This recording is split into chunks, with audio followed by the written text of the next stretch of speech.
नमस्कार, एक बार फिर से स्वागत है संस्कृत नमय संस्कृताय चैनल पर। संधि पढ़ने के क्रम में हमने अच संधि पूरी कर ली थी। हल संधि की को हम अभी पढ़ रहे हैं। हल संधि के कुछ सूत्र हमने पिछली वीडियो में किए थे, कुछ सूत्र आज हम करेंगे हल संधि की। तो हल संधि की परिभाषा जैसे हम फिर से रिवाइज कर लेते हैं। हल का हल से मेल होने पर जो परिवर्तन होता है, अर्थात व्यंजन का व्यंजन से मेल होने पर जो परिवर्तन होता है वह क्या कहलाता है? व्यंजन संधि कहलाता है, या फिर व्यंजन का स्वर से भी मेल हो सकता है, वह भी व्यंजन संधि ही कहलाएगा। तो व्यंजन संधि के हल संधि के हमने पिछली वीडियो में कुछ सूत्र करे थे, कुछ अभी सूत्र कर रहे हैं। अब पहला सूत्र है जशत्व संधि। अब जशत्व संधि का हम सूत्र देखें तो झलाम जशो अन्ते, झलाम जशो अन्ते। अन्ते क्या है इसमें? अन्ते है इसमें पदांत, ठीक है। अन्ते क्या है इसमें? पदांत। झलाम जश है अन्ते, पदांत। पदांत हमने पिछली वीडियो में भी जाना था और हम पदांत के बारे में एक वीडियो मैंने स्पेशल बनाई भी हुई है।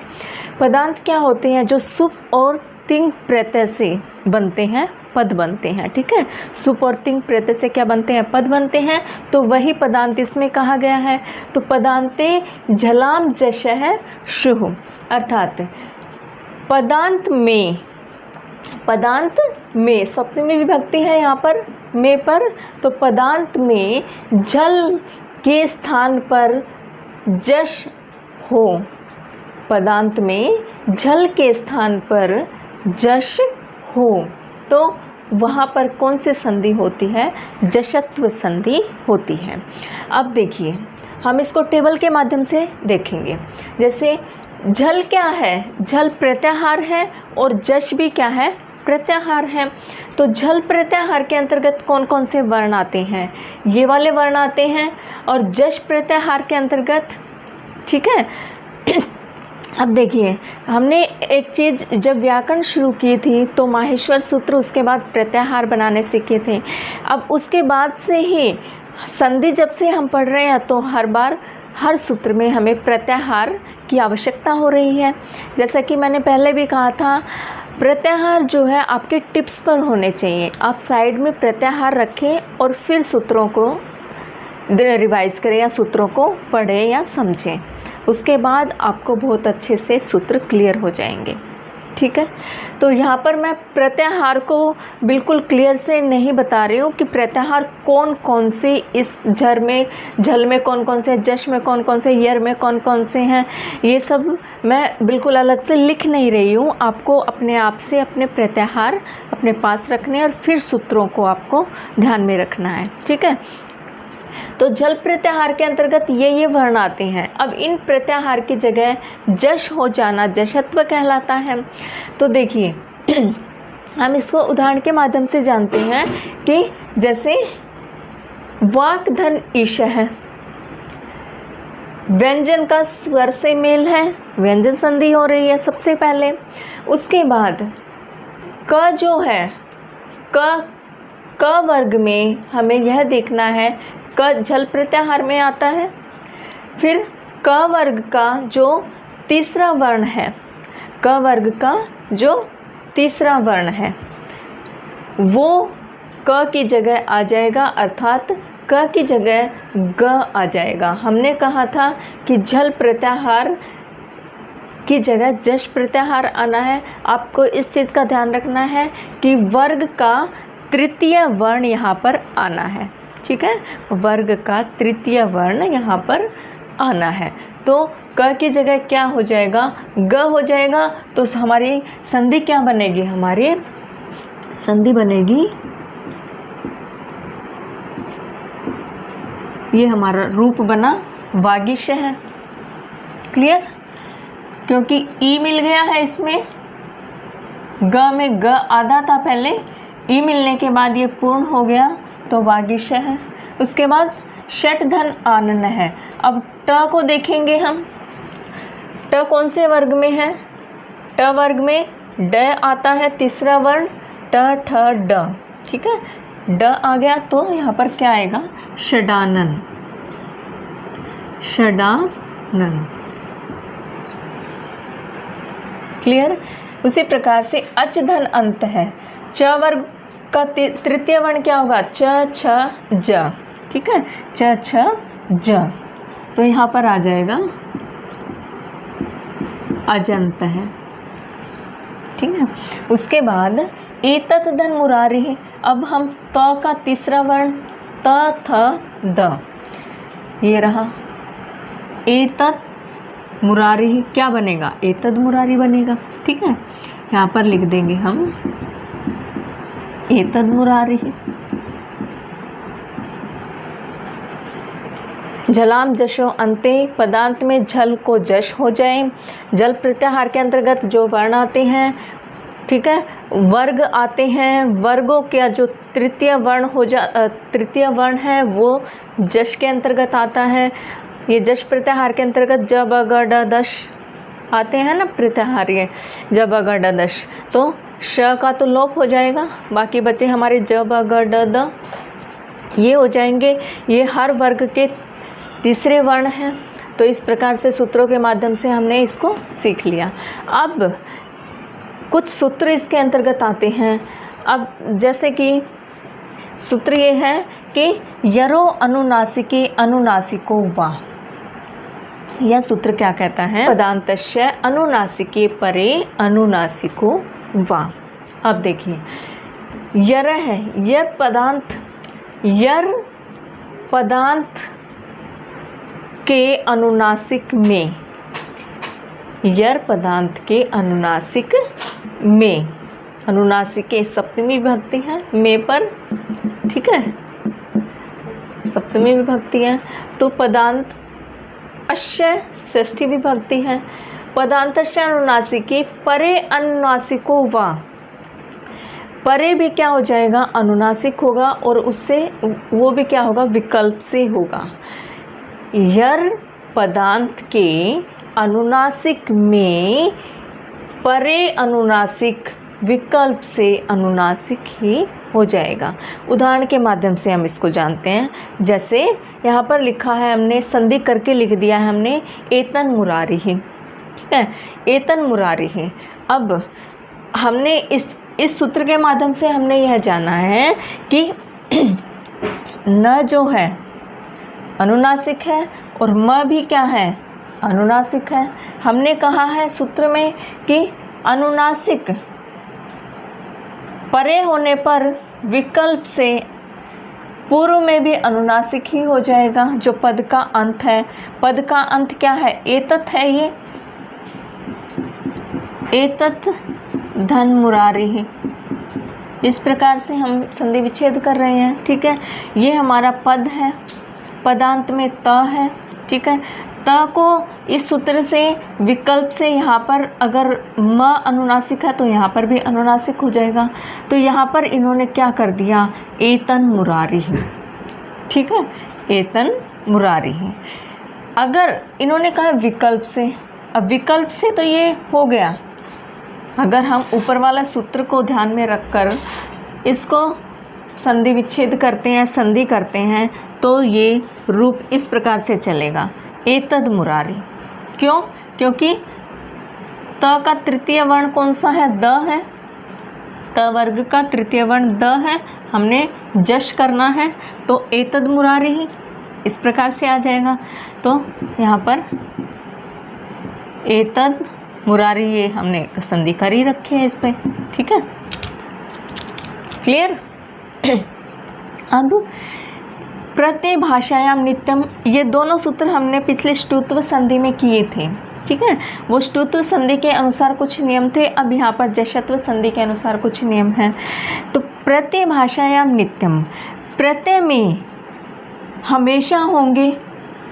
अगर प्रत्यय परे हो तो अनुनासिक क्या होगा, नित्य होगा। इन्होंने कहा विकल्प से होगा, ठीक है, इन्होंने विकल्प से कहा।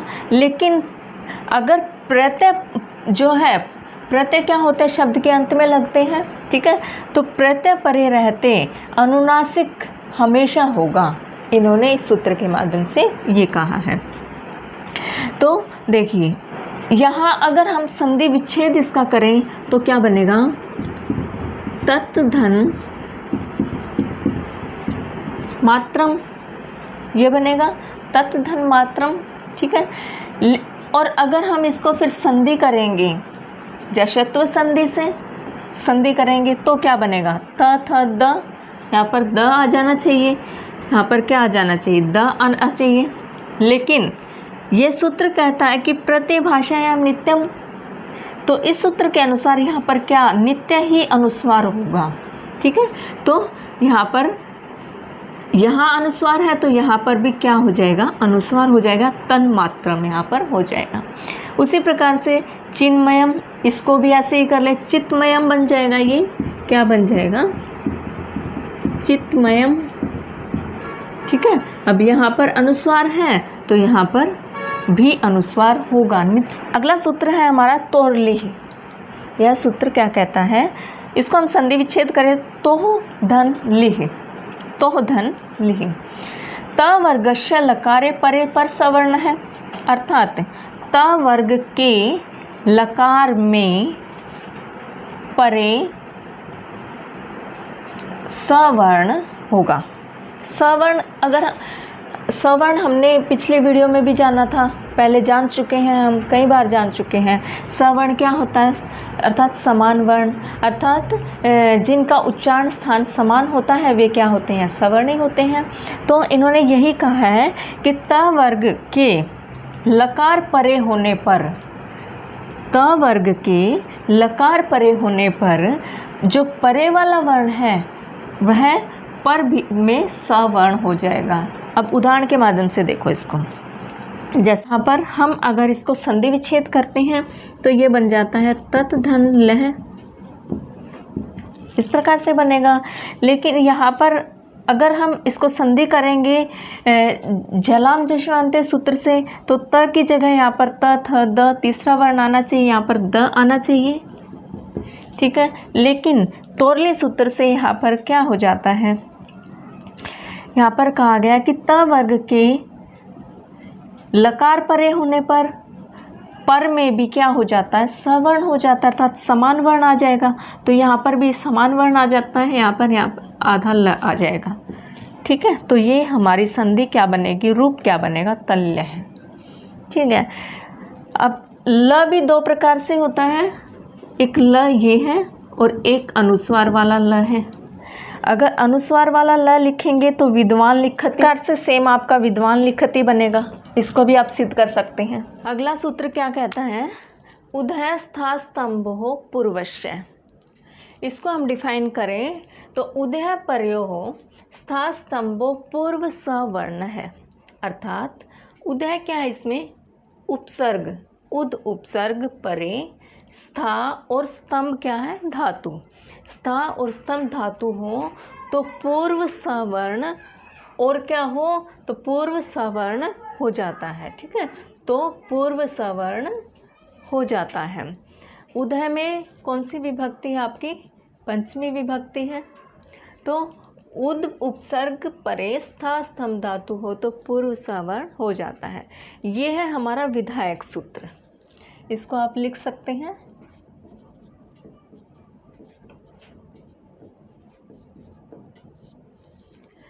विधायक सूत्र को और सूत्रों की सहायता लेनी पड़ती है तभी वो अच्छे से क्लैरिफाई होते हैं। तो इसको हम अच्छे से क्लैरिफाई करने के लिए आगे के दो सूत्र और जानेंगे। इसमें इन्होंने कहा कि उद उपसर्ग परे हो और उद उपसर्ग के परे स्था और स्तंभ धातु हो तो जो पूर्व है वह सवर्ण हो। ठीक है। उसके बाद सूत्र तस्मात् इति उत्तरस्य। तस्मात् में कौन सी विभक्ति है आपकी, पंचमी।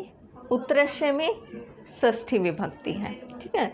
तो यह सूत्र को हम डिफाइन करें तो पंचमी निर्देशेन क्रियमाणम कार्यम वर्ण अंतरेण अव्यवहितस्य परस्य ज्ञेयम, अर्थात पंचमी से निर्दिष्ट, अर्थात पंचमी ने जो कार्य निर्दिष्ट किया है, पंचमी से निर्दिष्ट क्रियमाणम कार्य में कोई और वर्ण अंतरेण कोई और वर्ण का व्यवहितस्य व्यवधान न हो। ठीक है, अर्थात दोनों के बीच में कोई भी व्यवधान वहाँ पर नहीं होना चाहिए। पंचमी से निर्दिष्ट क्रियमाणम कार्य में कोई और वर्ण का व्यवधान नहीं होना चाहिए।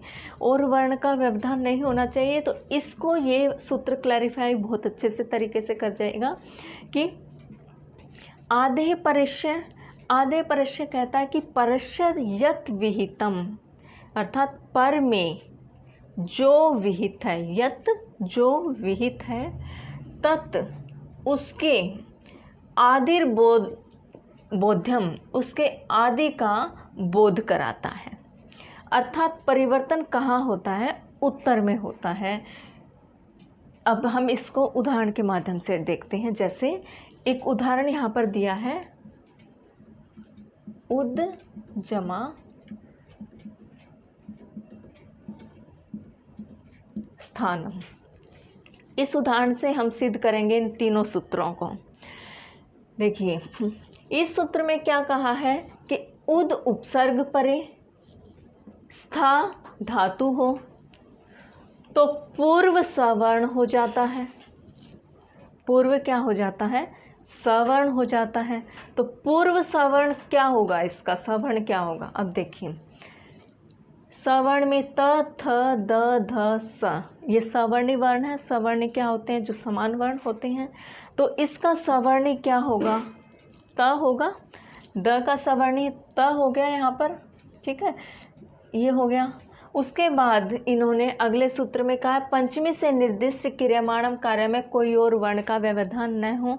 इन दोनों के बीच में कोई और वर्ण का व्यवधान यहाँ पर नहीं होना चाहिए। आधे परिचय में क्या कहता है कि स, जो स है, त वर्ग का दूसरा वर्ण उसके स्थान पर आ जाएगा। अर्थात पर में जो विहित है उसके आदि का यहाँ पर बोध कराता है। अर्थात परिवर्तन कहाँ होता है? उत्तर में होता है। ठीक है, तो स के स्थान पर यहाँ पर इसका सवर्ण क्या आ जाएगा? यहाँ पर आ जाएगा थ, क्योंकि इन्होंने कहा त वर्ग का दूसरा वर्ण आ जाना है यहाँ पर। तो यहाँ पर क्या आ जाएगा? थ, अर्थात आधा थ आ गया यहाँ पर, थानम।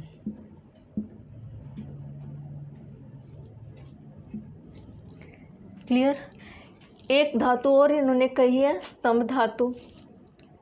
सेम ऐसे ही स्तंभ धातु का बनेगा। अगर हम स्तंभ धातु का बनाएं तो इस प्रकार से बन सकता है, उद धन, यहाँ पर बन जाएगा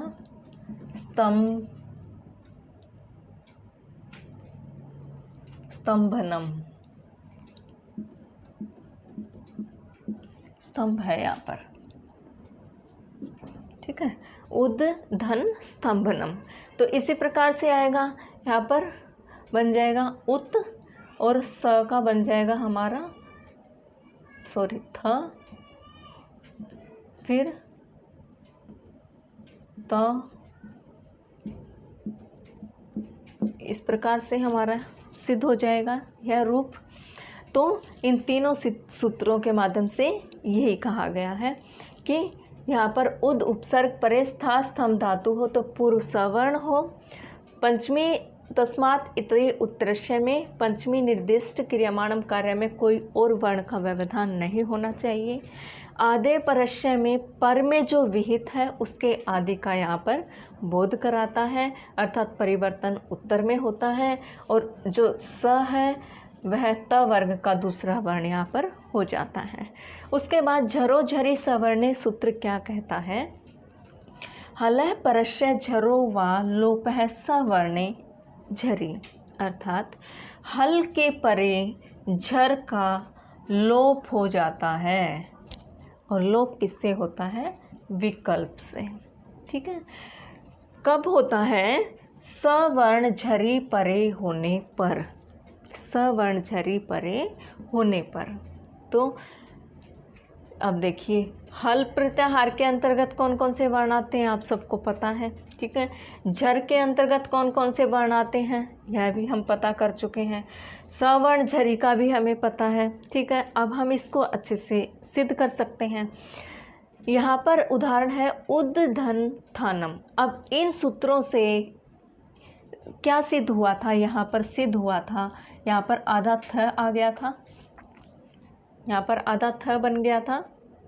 लेकिन इस सूत्र से इस आधे थ का क्या कर देते हैं, लोप कर देते हैं। तो यहाँ पर लोप हो जाने के बाद यह सूत्र बन जाता है हमारा उत्थानम रूप, यहाँ पर बन जाता है। झरो झरी सवर्णे सूत्र से यहाँ पर थ का क्या हो जाता है, लोप हो जाता है, अर्थात झर का लोप हो जाता है। ठीक है, सवर्ण झरी परे होने पर। अब खरी च सूत्र कहता है खरी झलाम चरह शुह, अर्थात खर परे होने पर झल को क्या हो जाता है, चर हो जाता है। खर परे होने पर झल को चर हो जाता है। अब देखिए यहाँ पर हमने ऊपर द को लिया था, लेकिन यहाँ इन्होंने बोला खर परे होने पर झल को चर हो जाता है। वहाँ पर देखिए झल को चर हो जाता है, ठीक है, त में। तो यहाँ पर द की जगह क्या आ गया, हमारा त आ गया। आप प्रत्याहार को साइड में रखकर और इन सूत्रों को सिद्ध करें। तो द की जगह यहाँ पर क्या आ गया, त आ गया। तो हमारा यह बना उत्थानम। तो इस प्रकार से हमने जश्त्व संधि के अंतर्गत आज कुछ सूत्रों को जाना। कुछ सूत्र हम अगली वीडियो में जानेंगे। इनको आप अच्छे से रिवाइज करें, प्रत्याहार को साइड में रख कर। आज के लिए बस इतना ही। हम मिलते हैं अपनी अगली वीडियो में कुछ नए सूत्रों के साथ। तब तक के लिए धन्यवाद।